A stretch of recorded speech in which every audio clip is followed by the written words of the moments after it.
Bonjour, bienvenue à la Joute. Ça se corse de plus en plus sur la scène fédérale. Les conservateurs ne seraient plus en avance selon le plus récent sondage léger. Et les chefs, vous le savez, débattent à la télévision ce soir et demain, ce qui va de toute évidence lancer le dernier droit de cette campagne totalement imprévisible. Que la Joute commence.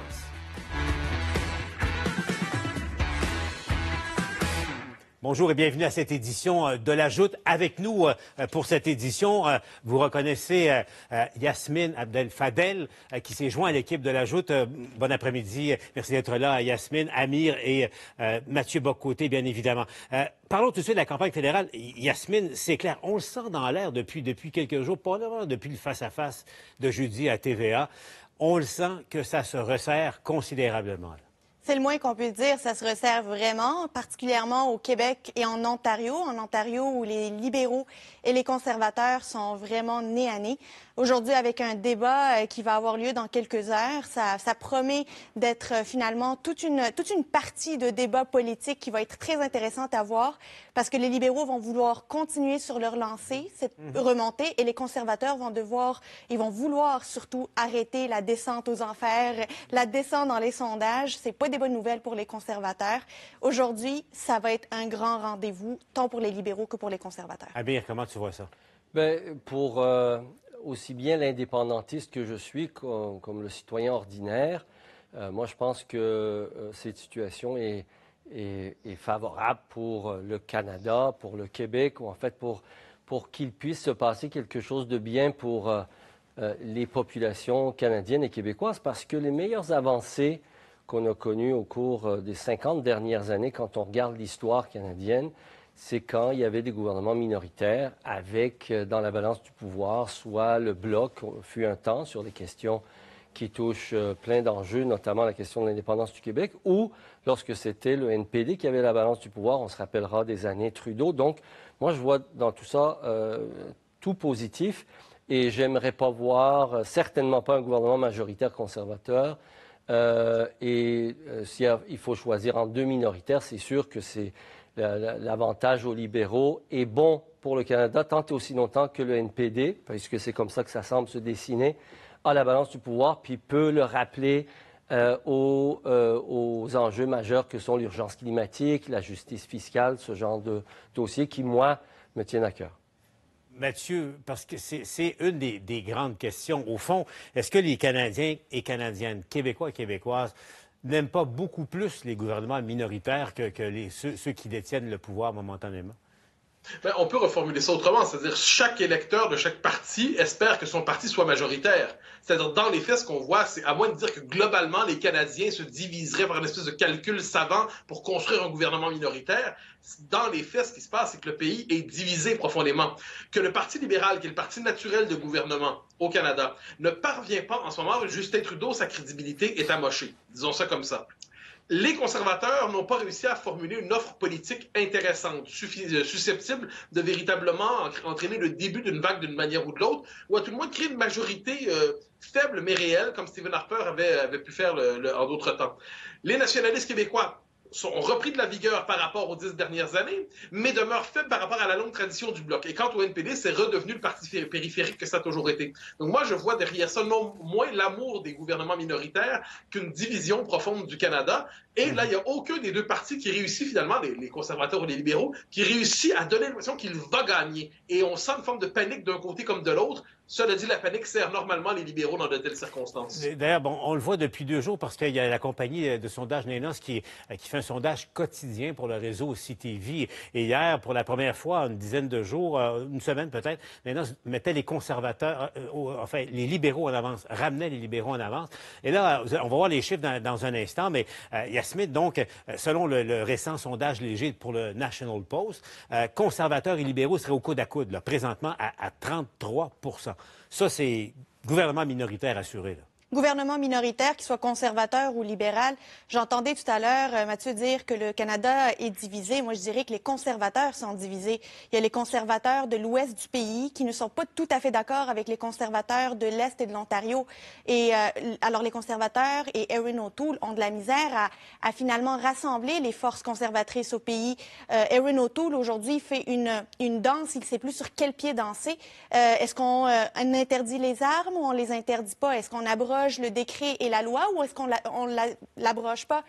Finalement, quand on commence à faire des notes en bas de page dans sa plateforme électorale, ça veut dire qu'il y a un problème. Puis je pense que chez les conservateurs, c'est le cas. Donc, pour le cas de Justin Trudeau, on voit que le face-à-face lui a donné un petit souffle, un petit souffle de départ. Il est reparti sur une nouvelle lancée. Est-ce que ça va être le débat de ce soir, les mêmes questions qu'il va aborder? Notamment la question de, finalement, pourquoi des élections. J'ai l'impression que depuis les 2 derniers jours, on parle moins des raisons de déclencher une élection, puis on est plus dans les attaques auxquelles on est habitué durant une campagne électorale. Ça a tardé pour que ça arrive. Maintenant, c'est le cas. Et ça, Amir, est-ce que pour M. Trudeau, c'est pas un énorme soulagement, là, parce que c'est un boulet qu'il traîne depuis la première minute, la première heure du premier jour de cette campagne-là? Oui, absolument. Mais ce que je voudrais mentionner, puisque Mathieu et Yasmine parlent de division dans le pays, on peut le voir sous cet angle-là, qui, je dirais, est l'angle traditionnel qui voit, disons, la politique canadienne et québécoise comme étant fait de 2 blocs, qui sont 2 alternances au pouvoir, alors que la société québécoise et canadienne, au cours des 30-40 dernières années, pour toutes sortes de raisons qui sont les bonnes, ces sociétés ont évolué avec irruption sur le plan politique de différentes opinions et courants politiques qui sont beaucoup plus variés que dans le passé. Et c'est normal parce que nos populations ont progressé en termes d'éducation, d'accès au savoir, d'ouverture vers le monde. Donc c'est normal qu'il y ait une plus grande sophistication et multiplication des courants d'idées qui ne peuvent pas se retrouver dans 2 partis uniquement, les conservateurs et le Parti libéral. Et malheureusement, le système électoral n'est pas capable de capter ça, ce qui nous emmène à des gouvernement minoritaire dans le système actuel qui, à mon avis, est signe de bonne santé et montre à quel point les élites sont en retard, puisque ce même gouvernement libéral, malheureusement, n'a pas respecté sa promesse faite depuis si longtemps de réformer le mode de scrutin pour répondre à ce besoin pressant qui vient d'en bas, qui se manifeste dans cette espèce d'incertitude et de grande variation dans l'expression de l'expression populaire dans les sondages. Donc, il faut savoir le capter et le traduire en réformes institutionnelles qui tardent à venir. Voyez là, les premiers chiffres qui nous parviennent au plan national, les intentions de vote au moment où l'on se parle. Donc, les libéraux qui ont progressé de 3 points en une semaine, les conservateurs qui ont perdu 1 point, le NPD qui est en recul également. Yasmine, laissons faire le bloc, là, parce qu'on ne peut pas mesurer le bloc à l'échelle nationale, bien évidemment. Mais on note aussi à peine 3 pied d'égalité, 3 pour les Verts et pour le parti de Bernier. Donc, l'écrasement des Verts, on doit le dire, là, parce que c'est l'écrasement des Verts, c'est un 3, 4, 5 de vote qui est réparti ailleurs. Donc, quand on regarde ces chiffres-là, Yasmine, est-ce que, au fond, la dynamique n'a pas changé depuis, effectivement, le face-à-face la semaine dernière? Bien, en fait, on voit bien que les vases communicants sont entre le NPD et les libéraux. Donc, les libéraux, ils ont démontré qu'ils sont capables de mettre en pratique, finalement, les idées du NPD. La question se pose parce que quand on voit le NPD baisser dans les sondages et les libéraux gagner dans les sondages, on voit qu'il y a des vases communicants. Mais ce que je trouve le plus intéressant dans ce sondage, c'est plutôt la majorité des Canadiens, une bonne proportion des Canadiens qui disent qu'ils ont déjà pris leurs décisions et qui ne changeront pas d'opinion. Donc, les débats aujourd'hui, qui vont avoir lieu aujourd'hui et demain, vont être des opportunités pour la minorité d'indécis qui, eux, vont faire la différence le jour du vote, le 20 septembre. C'est clair. Regardons maintenant les chiffres, les intentions de vote ici au Québec pour la bataille du Québec. Et encore une fois, on le constate, l'appui des Québécois pour Justin Trudeau lui permet de performer à l'échelle nationale. Vous voyez, à 34 d'intention de vote. Léger recul d'1 point pour le Bloc québécois. Les conservateurs qui, en une semaine, ont gagné à peu près 1 point. Mathieu, et 12 à peine pour le NPD. Donc, Justin Trudeau, pour le moment, évidemment, dans le vote francophone, c'est notre paire de questions, mais M. Trudeau, quand même, performe relativement bien au Québec encore en ce moment. C'est-à-dire que Justin Trudeau a des appuis très forts à Montréal, à Laval, donc il va remporter des comtés avec des scores soviétiques, ce qui n'est pas surprenant. La vraie bataille, pour un temps encore, au fil du temps, il pourrait bien que ça change, mais pour un temps, c'est la bataille dans le Québec francophone. Or là, dans le Québec francophone, le Bloc est tout à fait compétitif, c'est le moins qu'on puisse dire. Les conservateurs, dans certaines régions, sont à peu près compétitifs et ils font une forme de petite remontée. Donc, il faut pas se laisser bluffer par le résultat qu'on voit là. C'est-à-dire avoir 97% d'appui à peu près dans le West Island, ça donne beaucoup de pourcentage au total, mais dans le système électoral qui est le nôtre, il faut relativiser cette vision-là. Donc, je pense qu'au Québec, il faut quand même équilibrer un peu notre vision du résultat actuel. En même temps, ça joue pour le Bloc québécois dans l'est du Québec, là où ils sont très, très forts, là, la Côte-Nord et la Gaspésie, entre autres choses. Voyons voir, parce qu'évidemment, Jean-Marc Léger a toujours une bonne phrase, Amir. Il dit l'Ontario décide la couleur du gouvernement et le Québec décide s'il sera majoritaire ou minoritaire. Voyons la bataille de l'Ontario. Et là, ça se corse drôlement. Là. Les conservateurs ont quand même gagné des points depuis le début de la campagne en Ontario. Là, au plan statistique, sont au coude à coude, là, en quelque sorte, conservateurs et les libéraux, avec 22 pour la NPD. Amir, ça veut dire qu'il y aura des luttes. Probablement que ça peut se jouer par quelques dizaines de votes dans bien des comtés. Oui, et le danger là-dedans pour le NPD, quand je regarde, quand on réfléchit sur qui aura la balance du pouvoir si c'est un gouvernement minoritaire, et si ça va être finalement un gouvernement minoritaire ou majoritaire, c'est comment va se comporter le NPD. Et c'est sûr qu'à chaque fois, les conservateurs montrent, que ce soit au Québec et que ce soit en Ontario, poussent beaucoup d'électeurs progressistes à se réfugier chez les libéraux pour sauver le Canada d'un gouvernement conservateur majoritaire. Et je pense que c'est un réflexe qui est sain, sauf que parfois, ça donne de très mauvais résultats pour des raisons inutiles. On l'a vu dans plusieurs batailles au Québec, dans des comtés comme justement mon comté Laurier-Sainte-Marie ou d'autres. Et c'est pour ça que c'est important que les gens s'informent adéquatement sur la dynamique locale également. Les sondages nationaux ne disent rien de ce qui se passe sur le terrain. Et en Ontario, j'espère que ce travail va se faire de la part des partis pour ne pas perdre, parce que pour moi, c'est un atout qu'il y ait un gouvernement minoritaire, surtout si c'est un gouvernement libéral avec balance du NPD, et c'est sûr que, d'après ce qu'on voit, c'est en Ontario que ça va se jouer essentiellement. Il y a le débat du consortium ce soir en français. Demain, le seul débat anglophone, le seul débat en anglais aura lieu demain. Donc, compte tenu que c'est extrêmement serré et qu'il y a encore quand même pas mal d'indécis, on peut conclure que ce débat-là, l'addition des deux, mais à la fin du débat anglophone demain, ça va donner l'impulsion pour l'issue de la campagne électorale, Yasmine? Bien, c'est sûr que le débat de demain, le débat en anglais, qui est finalement la seule opportunité des chefs à parler au reste du Canada, va être très important, particulièrement pour Erin O'Toole, où il va parler à sa base militante, qui va devoir mobiliser, qui va devoir dire qu'il est à tout proche finalement du pouvoir puis qu'il a besoin d'eux. Va-t-il réussir à être d'attaque et moins d'être sur la défensive? Ça va être le grand défi d'Erin O'Toole pour demain. On sait que... Oui, vas-y Mathieu, je t'en prie. Non, je trouve que, cela dit, on l'a vu dans ce qui s'est passé les 48 dernières heures, 24 dernières heures, en fait, sur la question des livres brûlés et tout ça. Moi, la faiblesse d'Erin O'Toole dans cette position-là m'a renversé. Que Justin Trudeau dise ce qu'il a à dire, c'est pas surprenant. La position de M. Trudeau, c'était « je suis contre qu'on brûle les livres, mais si la réconciliation passe par là, je l'accepte ». Mais que les conservateurs se couchent en disant « faut pas brûler les livres, mais on pourrait peut-être les censurer, s'il vous plaît », ça nous montre à quel point les libéraux, les conservateurs, n'ont aucune offensive idéologique, aucune initiative idéologique. Ils évoluent dans le périmètre tracé par les libéraux. Et quand vient le temps d'attaquer en politique, de se donner un dernier élan, d'être capable de s'imposer, de donner sa marque, d'être capable d'imposer ses thèmes, les conservateurs sont absents. Et ça, j'ai l'impression, les dernières 24 heures l'ont confirmé terriblement. Enfin, deux grandes impressions de cette drôle de campagne, disons-le. Autant la justification d'élection a été un boulet, une pierre douloureuse dans les souliers de Justin Trudeau jusqu'à aujourd'hui. Amir, la propension à M. O'Toole à ne pas répondre directement à des questions toutes simples, oui ou non, 6 milliards à Québec au gouvernement, oui ou non, etc., etc. En ce moment, les conservateurs ont décidé de rendre public ce qu'on appelle le cadre financier, là, essentiellement le budget conservateur, comment ça va se faire. On sait leur engagement de ramener le déficit à zéro en 10 ans, d'ici 10 ans. Mais comment ils vont faire? Où ils vont-ils couper? Qu'est-ce qu'ils vont réduire? Ce sont des questions majeures. Et là, je vous le dis, ils ont décidé à quelques heures du débat du consortium de rendre ça public. aujourd'hui, sans qu'il y ait trop de vérification.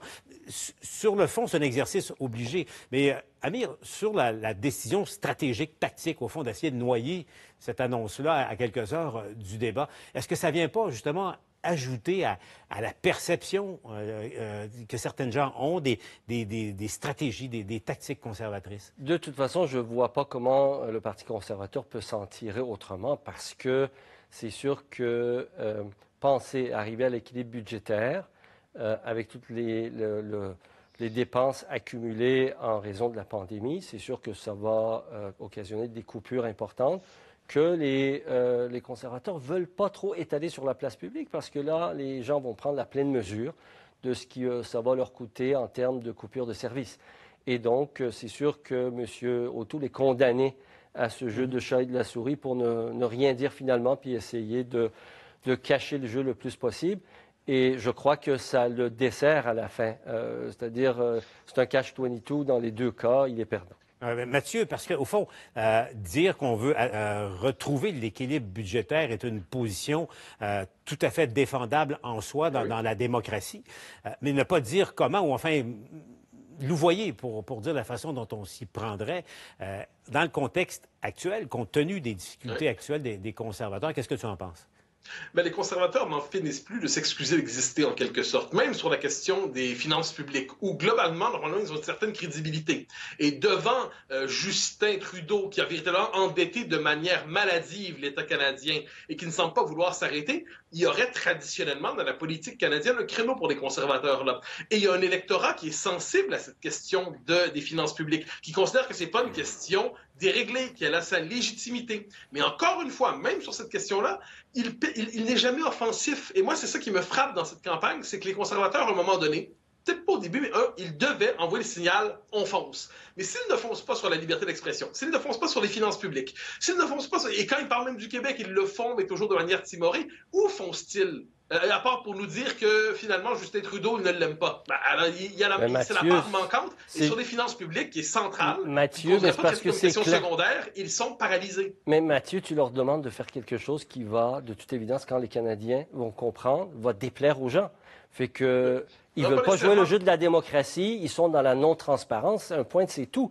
Parce que faire des coupures dans les services, parce que c'est comme ça que les conservateurs arrivent à des coupures budgétaires. Ils ne vont pas couper dans les budgets de la défense, ils ne vont pas couper dans les subventions pétrolières, ils ne vont pas couper dans tous les trous qu'il y a dans notre système fiscal qui fait que les milliardaires s'en tirent à bon compte. Donc, comme ils ne veulent pas faire ça, ils vont couper où? Dans les services. Et les Canadiens ne veulent pas de coupure de services. Je comprends que toi, tu veux que les conservateurs disent d'aller là où tu voudrais y aller, mais là où tu voudrais que les conservateurs aillent, et pas dans l'intérêt des Canadiens dans l'ensemble. Et les Canadiens le comprennent très bien.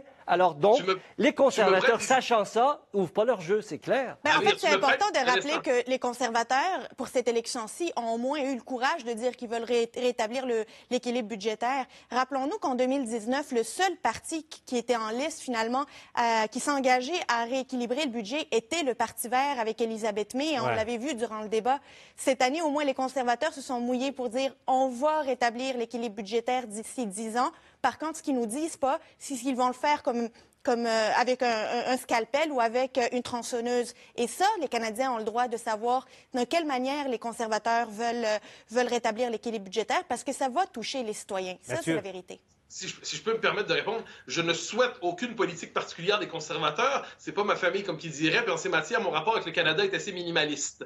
Je dis simplement qu'un parti qui n'existe qu'en s'excusant de ne pas être comme l'autre parti. Finalement, quand les Bleus ne sont finalement que des rouges pâles, quand les Bleus, puis généralement, dans la politique canadienne, le Parti conservateur est handicapé par son aile sociale, on lui prête une crédibilité économique et il est complètement paralysé politiquement, idéologiquement, sur les questions culturelles. Comme on l'a vu sur la question des livres, je me permets d'y revenir, ça aurait pu être un tournant dans la campagne, cette affaire-là. Il aurait pu avoir un tournant important pour les conservateurs et ils se sont aplatis, ils ont fait le tapis. Donc, ce que je veux dire, c'est que sur tous les fronts, quels qu'ils soient, ceux qui leur sont favorables et ceux qui ne leur sont pas, globalement, ils espèrent finalement que les circonstances vont les porter au pouvoir sans avoir à s'y mener eux-mêmes. Et on voit, de ce point de vue, l'effet d'une forme de paresse intellectuelle qui caractérise ce parti depuis longtemps, c'est-à-dire à force finalement de dire on est des rouges qui gèrent mieux que les rouges, bien, finalement, la population se dit à tout hasard, on va peut-être voter pour les rouges. C'est pas tranché pour l'instant, mais manifestement, on voit des faiblesses structurelles qui se révèlent en ce moment. Comme quoi, on en voit de toutes les couleurs. acteurs dans cette campagne-là. D'autre part, avouons-le, Yasmine, rapidement, c'est totalement imprévisible. Là. Bien malin celui ou celle qui est capable de prédire le résultat du 20 septembre dans le contexte actuel. Moi, je miserai pas un 2 $ là-dessus. Là. Je veux pas m'appauvrir. Il n'y a personne qui est capable de dire le 20 septembre, si on a les résultats le 20 septembre, qui sera gagnant. Ça s'enligne pour être un gouvernement, plus de chances que ce soit un gouvernement minoritaire que majoritaire. Ah ouais. Mais sera-t-il bleu ou rouge? Aucune idée. Là est toute la question. Et c'est la beauté de la chose, la beauté de la chose. Passons maintenant en politique québécoise. Est-ce qu'on est en mesure de... Ça va bien actuellement, mais il faut continuer à chaque jour de mériter la confiance des Québécois. Jusqu'à présent, on l'a bien fait. Dans des circonstances difficiles. Bon, le premier ministre, un caucus de rentrée Je déteste ce mot. Présentiel, enfin, pour la première fois depuis 18 mois, 1 an et demi, donc, les députés amis réunis dans la même salle pour un caucus. En réunion humaine. Voilà, et ça fait du bien. Hein? Mais en même temps, c'est un peu paradoxal. Ce gouvernement-là demande aux employeurs et à ses employés de continuer le télétravail. Et, bon, les députés se réunissent, mais on peut le comprendre. Amir, mine de rien, là, c'est le caucus qui marque la rentrée de l'année qui nous amène à l'élection. On comprend tous que la pandémie prend énormément de place, mais il y a aussi une échéance très claire et hyper importante sur le calendrier. Là. Oui, je pense que vous faites allusion, mon cher Paul, à la mi-octobre pour les employés de l'État, la vaccination, si je comprends bien. Non, mais je réfère à l'élection de rien dans un an, dans l'élection. Oui, à l'échéance de 2022. C'est vrai, Amir a quitté l'Assemblée nationale. Les élections, pour lui, c'est plus important. Mes échéances ont un peu changé. D'accord. Oui, et je pense que c'est le propre des élections à date fixe. Les perspectives sont plus claires et donc les choses sont plus en lien. Et je suis d'accord que dès maintenant, il faut que les gouvernements mettent les choses sur place. Amir, si vous permettez, on va se rendre direct à Québec, un conseil des ministres. Enfin, le ministre Dubé là, qui s'en va au conseil des ministres. Est-ce que ce gouvernement aura la partie moins facile? Yasmine, depuis 1 an et demi, on le sait en termes de communication, il maîtrise totalement l'espace. Il faut le dire. La pandémie tient tellement d'importance dans le quotidien de tout le monde qui nous écoute. Mais comment tu vois la rentrée parlementaire? Quand le premier ministre et que son ministre de la Santé nous disent il va falloir apprendre à vivre avec le virus, à accepter un certain nombre d'hospitalisations, c'est pour nous dire on veut plus que ça rythme l'agenda politique et l'agenda de l'Assemblée nationale. Quand on voit le retour de Pierre Fitzgibbon comme ministre de l'Économie, moi, je suis pas mal sûre que le gouvernement est en train de s'atteler à la tâche de plans de relance économique, des plans de relance sectoriels, et ils vont vouloir que l'année finalement précédant le déclenchement des élections soit une année de bonnes nouvelles, d'annonces, d'investissements et d'injections dans des secteurs clés comme l'aéronautique, l'hébergement, le tourisme et la culture. C'est probablement là-dessus et le mot d'ordre qui va être donné par le premier ministre à ses troupes. Et le caucus en présentiel, ça témoigne de finalement cette cassure avec ce qu'on a connu dans les 18 derniers mois, puis un nouveau départ. Mais la beauté de la chose en démocratie, ils ne sont pas seuls. À l'Assemblée nationale, l'opposition semble revigorée. Vous avez vu hier, là, un mot là-dessus, Mathieu. D'abord, la promesse phare de Mme Anglade de rendre, faire en sorte que les garderies, ça va devenir un droit. Ça veut dire que l'État devra trouver une place à chaque enfant qui veut ou dont les parents veulent qu'il aille en garderie. Les libéraux, c'est audacieux comme promesse. En même temps, ça place un peu le gouvernement sur la défensive. Ben, en fait, le Parti libéral veut devenir le parti progressiste de gouvernement au Québec. C'est-à-dire qu'il y a un calcul là-dessus sur un moyen terme. Québec solidaire est enfermé, de leur point de vue, et je pense qu'on peut le partager, dans un parti protestataire populiste de gauche, parfait. Le Parti québécois, comme parti de gouvernement, ne semble plus avoir cette espèce de vigueur pour un certain temps, tout le moins.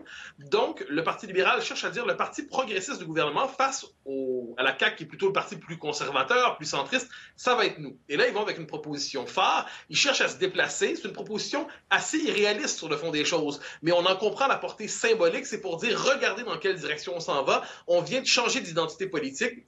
Et là, on comprend que c'est un mouvement de repositionnement de fond du Parti libéral, qui est presque, si le Québec redevient rouge-bleu, hein, si on quitte une fois pour toutes le débat souverainiste-fédéraliste, qui serait une catastrophe, mais qu'importe, et bien là, manifestement, c'est un repositionnement à moyen terme pour dire à tous les électeurs progressistes, de gauche, de centre-gauche, nous redevenons une option. Nous ne sommes pas que le parti du patronat, nous sommes aussi le parti d'un certain progressisme, entendez-nous. C'est un calcul, on verra s'il est réussi. Un mot, Amir, est-ce que Mme Anglade a compté un but, comme on dit en hockey? Moi, je le vois dans le sens un peu plus terre-à-terre, c'est-à-dire que le Parti libéral sait très bien qu'aux dernières élections, il a perdu quand même 2 comtés et s'est fait menacer dans 2 autres comtés par Québec solidaire. Et il voit aussi la dynamique canadienne.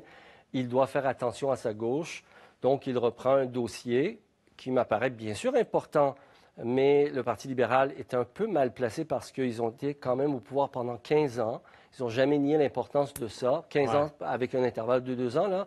Mais ils n'ont rien fait qui vaille, sauf beaucoup de places en privé. Donc, c'est très loin de la garantie d'une place subventionnée dans le public. Mais moi, ce que j'aimerais les entendre tous, là, parce qu'il y a ça, il y a d'autres affaires qu'on entend actuellement dans les précessionnels, c'est l'urgence climatique. Il est où l'urgence climatique dans la tête de François Legault, dans la tête de Mme Anglade?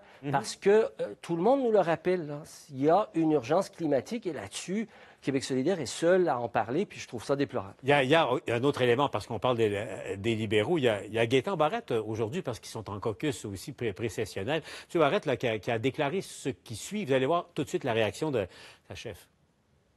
Je vais vous le dire très, très formellement. La réponse, c'est oui. C'est mon souhait le plus profond, qui va peut-être rester un souhait. Mais vous me posez une question personnelle à laquelle je réponds. Aujourd'hui, là, ce qui m'indispose le plus, je vais vous le dire, et je pense à la population québécoise, j'avais commencé, ça a été arrêté sous notre mandat pour des raisons que vous connaissez, mais on va terminer un mandat complet et on n'aura pas réglé le problème des médecins de famille. Nous avons une excellente porte-parole qui s'appelle Marie Montpetit à la santé. La réponse, parce que je le précise, Yasmine, la question était à M. Barrette était toute simple. Aimeriez-vous redevenir ministre de la Santé? Yasmine, à vous la parole. Il dit que c'est un souhait, puis qu'il le dit formellement que c'est un souhait, et que peut-être que ça va rester juste un souhait. Mais est-ce que ça va rester un souhait parce que Dominique Anglade ne voudra pas acquiescer à cette demande, ou est-ce que ça va rester un souhait parce que les libéraux ne seraient pas portés au pouvoir? Là, il n'y a pas précisé. C'est vrai? On souhaiterait avoir la réponse à cette question. On souhaiterait avoir la réponse à cette question. Mais il y a une chose que j'ai appris en politique, surtout quand on préparait des députés en campagne électorale, c'est toujours la question qui vient des journalistes. Quel ministère voudriez-vous? Et on leur dit toujours que la réponse à donner, c'est « Je suis très heureux d'être un député de ma circonscription et que c'est une prérogative du premier ministre. » Je pense que Gaétan Barrette n'a pas suivi ces lignes. Oui, mais je pense que Gaétan Barrette... Jamais. Non, mais voilà, il n'a pas eu tort. Et M. Barrette continue à ne pas suivre les lignes. Mais moi, je trouve ça plutôt bien, franchement, parce que c'est une personnalité autonome, alors que trop de députés sont souvent des espèces d'automates interchangeables. Là, on se retrouve avec quelqu'un qui dit ce qu'il veut, il n'hésite pas à faire une bravade, il n'hésite pas à dire ses préférences, il incarne, il incarne un courant au Parti libéral, tout le monde une figure d'autorité, de leadership.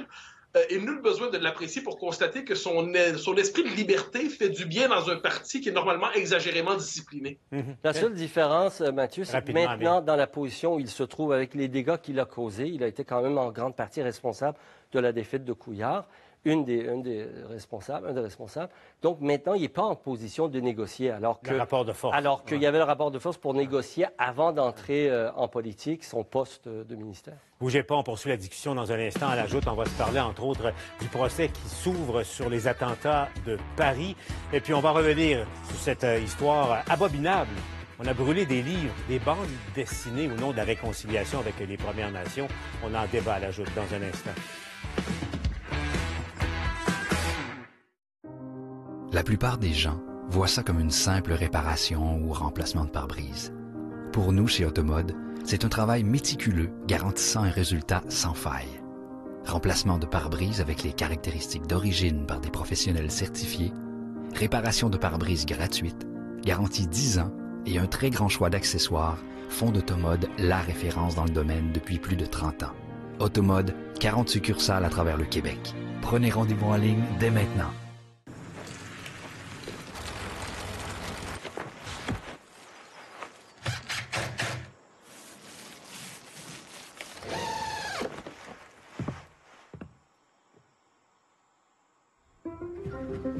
Le Camp Papillon permet aux enfants en situation de handicap physique ou intellectuel de s'épanouir dans un camp de vacances adapté et stimulant.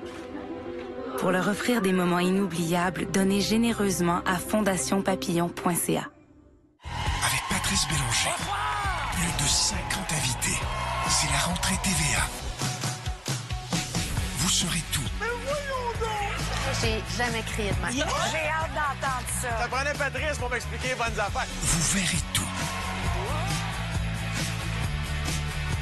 C'est la rentrée TVA. Je me laisse embarquer par le spectacle. Ça va avoir du fun. Dimanche, dès 19h30. Une présentation de Sélection Retraite et Mazda. On dit des infirmières et infirmiers qui sont gentils, dévoués, qui sont nos anges gardiens.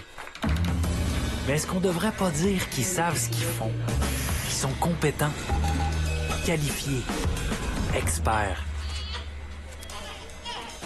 La profession infirmière a évolué depuis le temps des gardes malades. Ce serait peut-être temps que le discours évolue aussi. Parce que c'est tout ça, savoir soigner. Bonjour monsieur, mon nom c'est Lauriane, je vais être votre infirmière aujourd'hui. Où avez-vous fait vos études? J'ai mon diplôme d'études secondaires. Je voudrais vivre dans un monde où on valorise l'école de la vie autant que les autres. Vous êtes diplômé de Harvard avec grande distinction. J'ai pensé à tout. Tes dossiers scolaires, ton parcours professionnel. Oh non, t'as l'air de Madame Doubtfire. Attendez, c'est mon bureau? J'admets que j'ai obtenu le poste de façon pas tout à fait honnête. Il y a quelque chose de pas net. Je l'adore. Coup de cœur pour deuxième acte, en primeur jeudi 20h. J'espère qu'un jour mon destin se recroise ici. Là, mon amour, je t'en prie, prends bien soin de toi. J'espère qu'un jour nos destins se recroisent d'ici. Là, mon amour, moi je t'embrasse 1000 fois.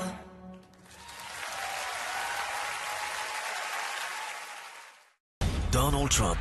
Son élection de 2016 a surpris tout le monde. L'homme d'affaires et animateur télé remporte une incroyable victoire surprise. Ses ex-collaborateurs s'expriment. Pas une seule seconde, il n'avait imaginé qu'il allait l'emporter.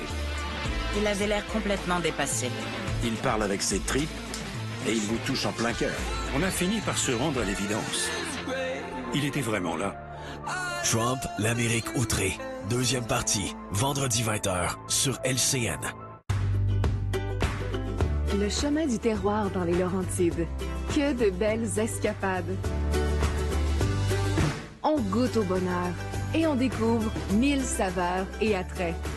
Procurez-vous la carte ou visitez cheminduterroir.com. Les Laurentides. Notre terroir, votre scénario gourmand.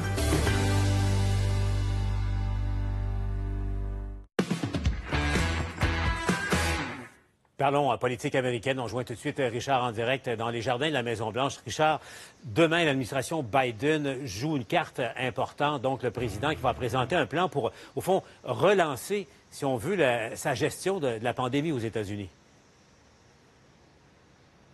Oui, c'est intéressant que tu présentes ça comme ça, Paul, parce qu'on va même un peu plus loin là, dans le ton qu'on adopte ici à la Maison-Blanche, notamment au point de presse de la secrétaire de presse du président il y a quelques minutes. C'est-à-dire qu'on veut carrément changer la trajectoire de cette pandémie-là, en prendre le contrôle et faire en sorte qu'on va contrecarrer la propagation, la progression du fameux variant Delta. Je te parlais, et d'ailleurs j'ai hâte de l'entendre ce discours de demain parce qu'on met tellement d'emphase sur son importance et la volonté de rejoindre tous les Américains avec les intentions de l'administration qu'on est mieux de ne pas décevoir les attentes des gens. C'est un plan, je te disais, en 6 volets, mais la secrétaire de presse a employé l'expression en 6 étapes. Je pense que c'est plutôt de cette façon-là. On va commencer par une, et puis l'autre, et puis l'autre, et puis l'autre, pour arriver ultimement à prendre le contrôle, nous dit-on, de la pandémie. On veut accroître la vaccination, c'est certain, mais on veut aussi faire en sorte que les entreprises en fassent davantage pour combattre l'hésitation, la réticence à la vaccination. On veut multiplier les contraintes liées à la non-vaccination et on veut que ça se fasse non seulement via l'administration, mais que justement le secteur privé en fasse davantage. On utilise à répétition, notamment à ce briefing de presse de la porte-parole du président, l'expression « nous sommes en guerre encore et toujours » contre ce virus-là, ce coronavirus. L'expression donc militaire de il faut mettre le paquet.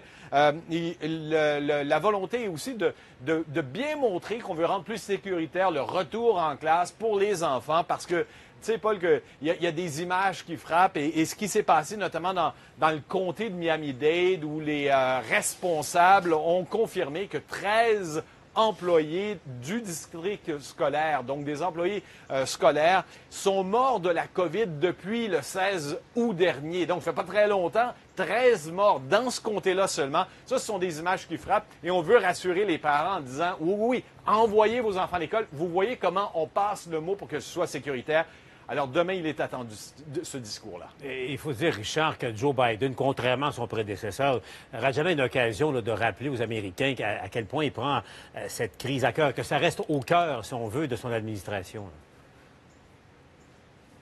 Tu as parfaitement raison, Paul, et il le fait peu importe le sujet qui est abordé à ce moment-là. Par exemple, ce matin, j'étais avec lui et quelques collègues dans la East Room de la Maison-Blanche, une des grandes pièces de la Maison-Blanche. Le président rendait hommage aux syndicats et aux syndiqués dans la suite de la fête du travail de lundi. Et à plusieurs reprises, il est revenu à la charge en disant cette lutte contre la pandémie, le travail accompli par les premiers répondants, pour faire face au coronavirus, c'est fondamental. On y revient constamment. Alors, le président qui ne rate pas, encore une fois, ces occasions de bien montrer que lui-même est au cœur de cet intérêt-là, cette préoccupation de ses compatriotes. Et puisque je te parle de cet événement-là dans l'East Room de la Maison-Blanche, c'est un discours très, d'ailleurs, populiste de la part de Joe Biden.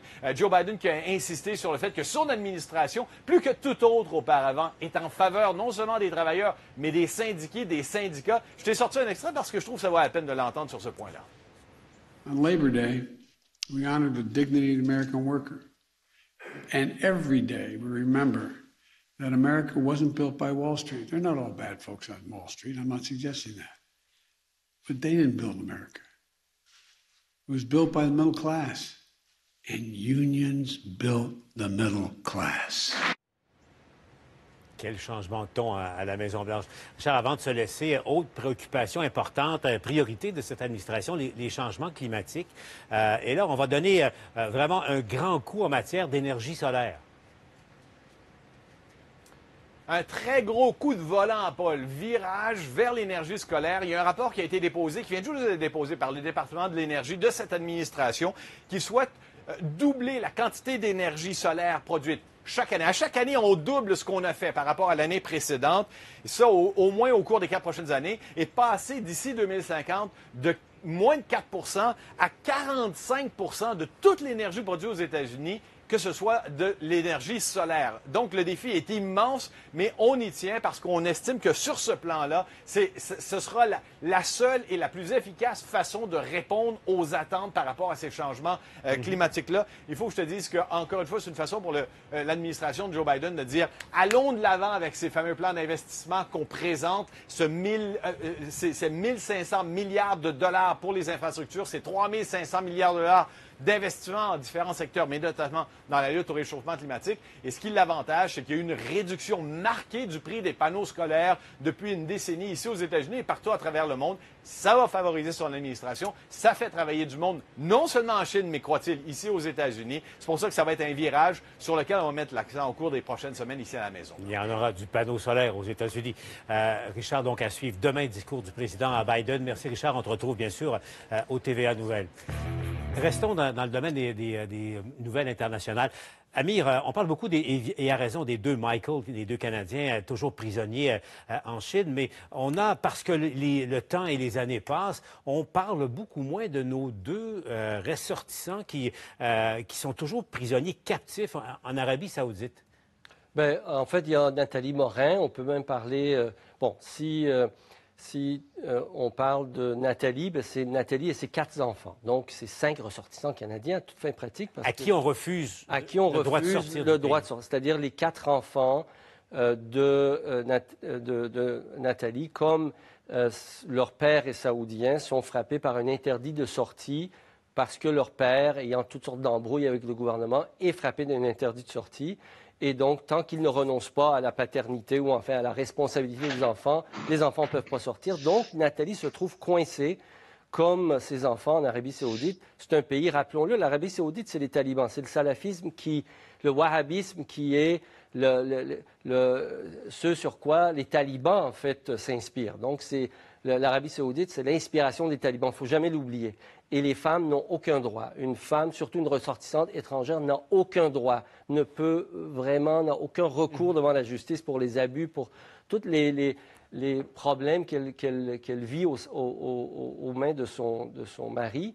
Et le pire là-dedans, moi j'ai assisté ce matin à la conférence de presse de la mère de Nathalie, Mme Joanne Durocher, qui était vraiment bouleversante de vérité. C'était triste. Et aussi la frustration de voir que le Canada fait preuve d'impuissance.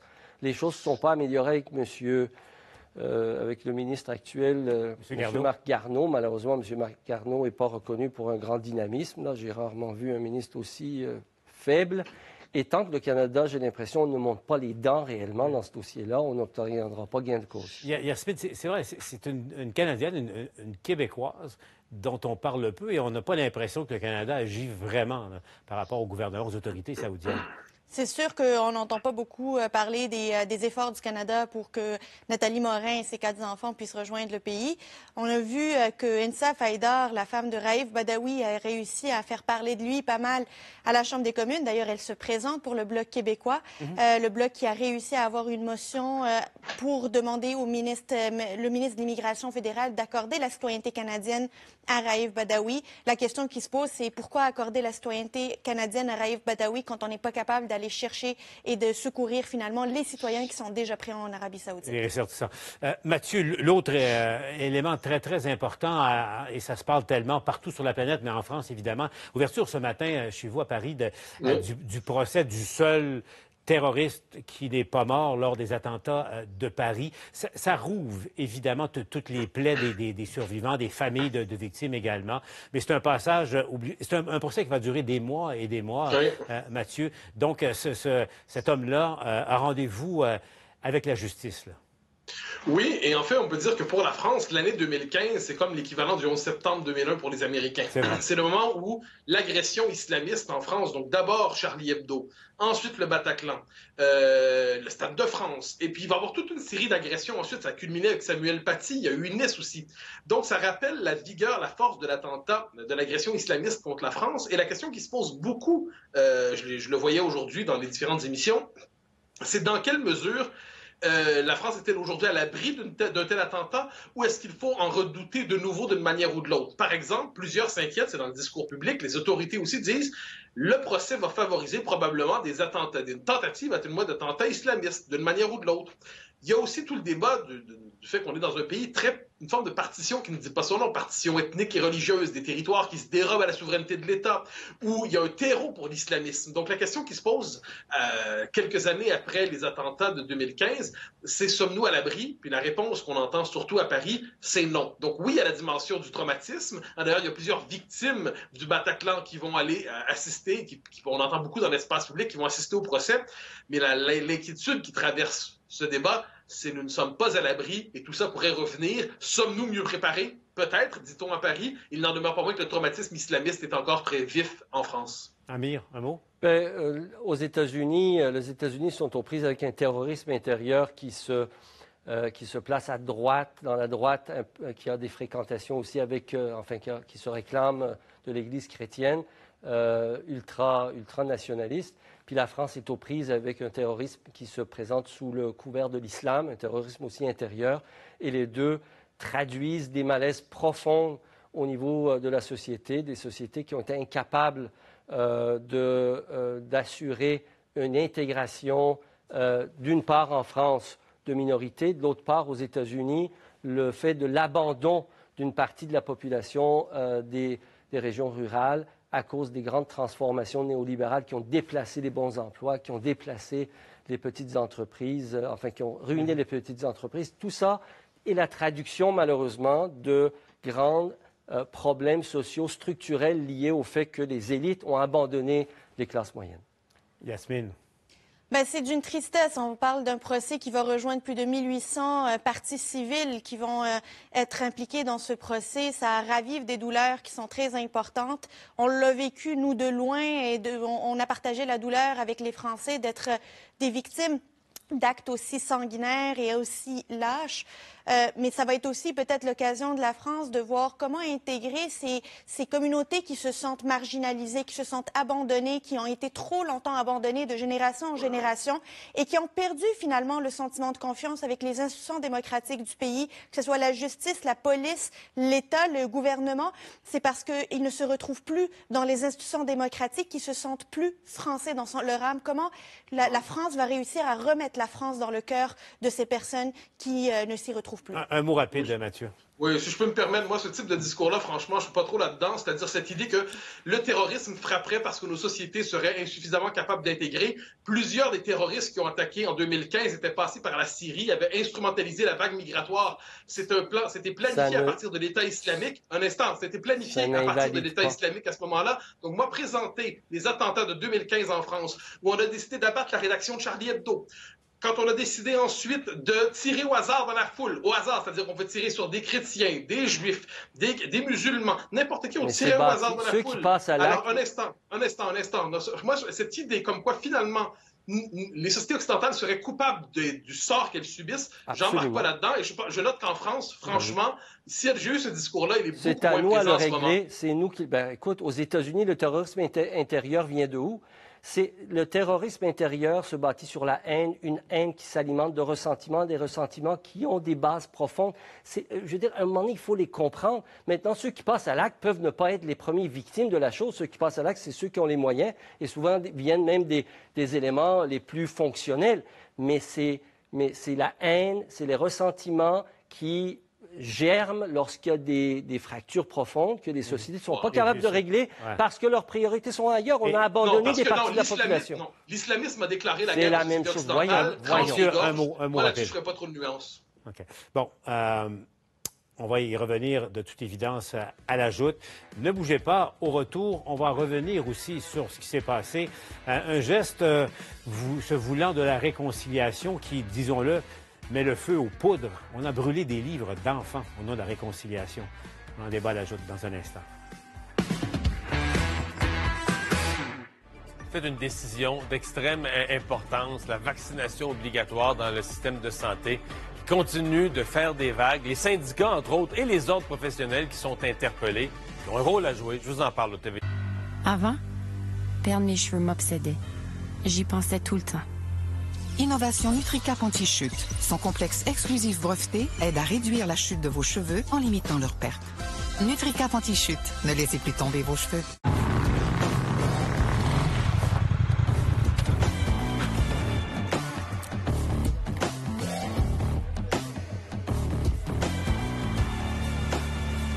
Max? Jim.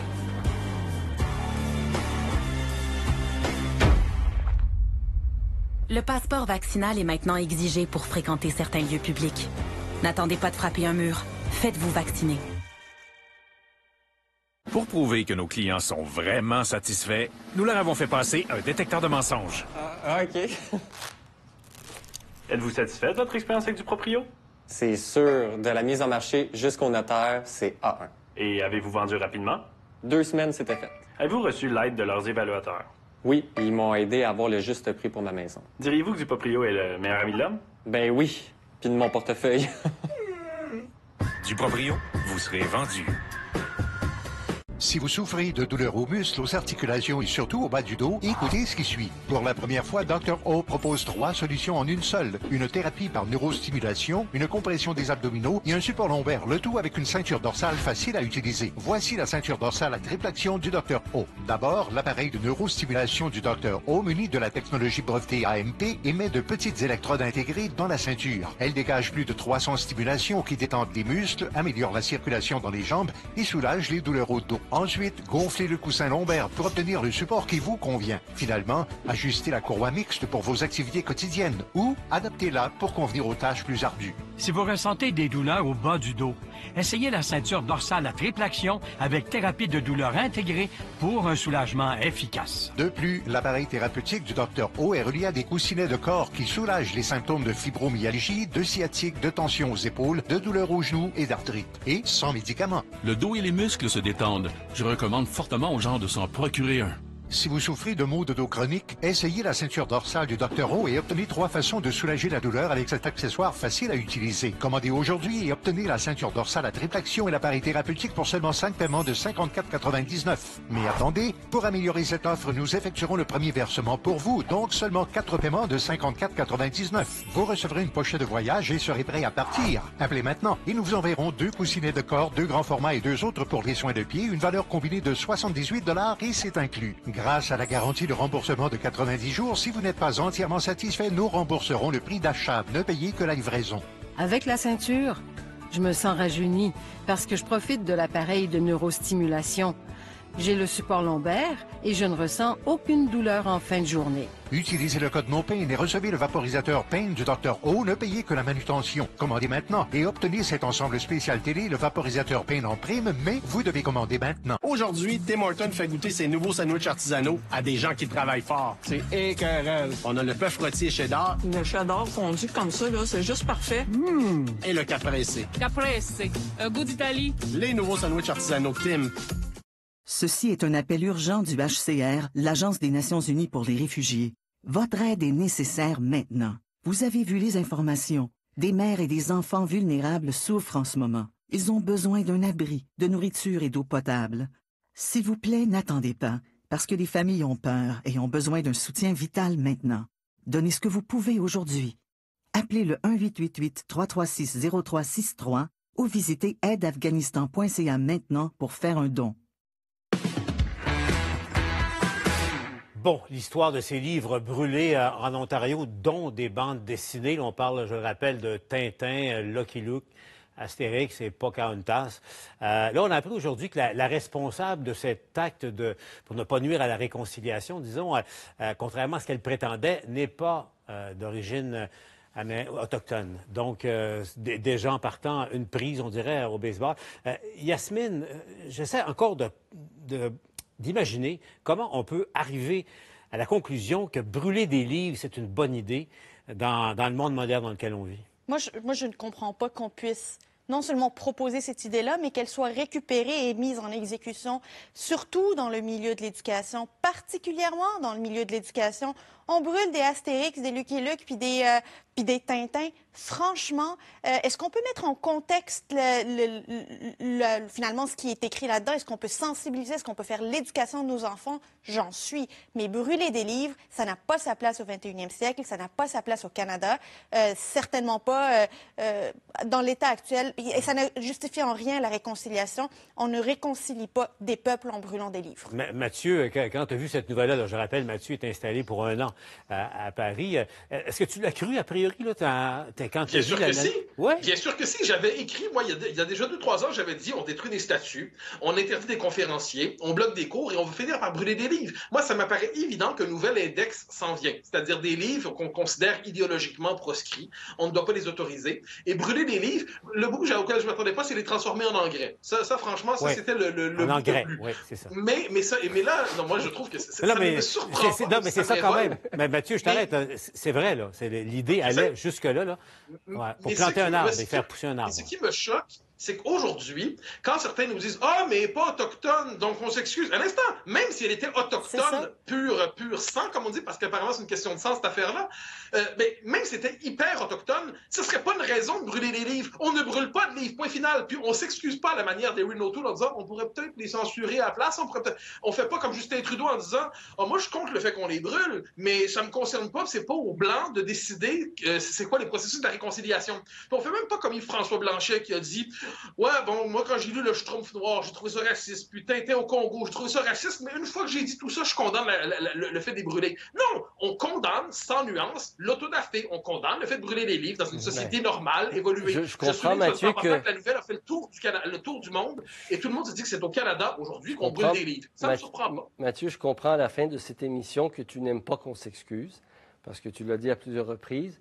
Mais je pense que là, quelqu'un doit une grosse excuse à tout le monde pour avoir fait ça. C'est tout à fait inadmissible.